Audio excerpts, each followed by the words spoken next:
হতো। এই অনুবাদ গ্রন্থে এক পাল্লা রাখা হতো অনুবাদ গ্রন্থ, অন্য পাল্লায় রাখা হতো স্বর্ণ মুদ্রা, অর্থাৎ অনুবাদ গ্রন্থে সমান স্বর্ণ মুদ্রা দিয়ে তাদের পারিশ্রমিক দেওয়া হতো। এই তো মুসলমানদের ইতিহাস। জ্ঞান বিজ্ঞানের ক্ষেত্রে এই তো মুসলমানদের ইতিহাস।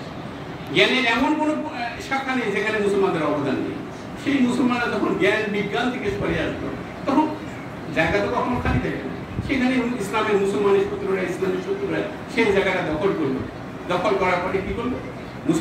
মুসলমানরা তাদের অর্জিত জ্ঞান সম্পদ বিশ্ববাসীর কল্যাণের কাজে ব্যয় করেছে, মানব সভ্যতার কাজে ব্যয় করেছে।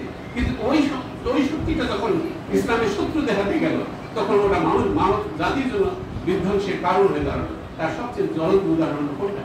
তার সবচেয়ে জ্বলন্ত হল ইসরায়েল রাষ্ট্র।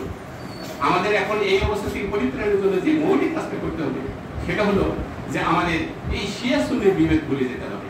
আমাদের মৌলিক বিষয়ে ভাই কোনো সমস্যা নেই। তারাও যা বিশ্বাস করে আমরাও সেটা বিশ্বাস করি।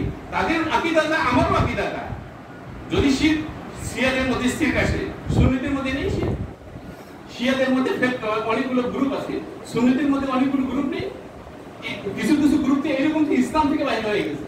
তো এরকম শিয়াদের মধ্যে এরকম থাকতে পারে। আপনি এক সাইড ধরবেন আরেক সাইড ধরবেন না, এটা তো ভাই ঠিক নয়। এটা উভয় দিকেই সমস্যা থাকতে পারে। তো ওই সমস্যাগুলোকে আপনি হাইলাইট করবেন আর পজিটিভ দিকগুলোকে আপনি গ্রহণ করবেন না, এইটা কিন্তু আপনার সততা নয়।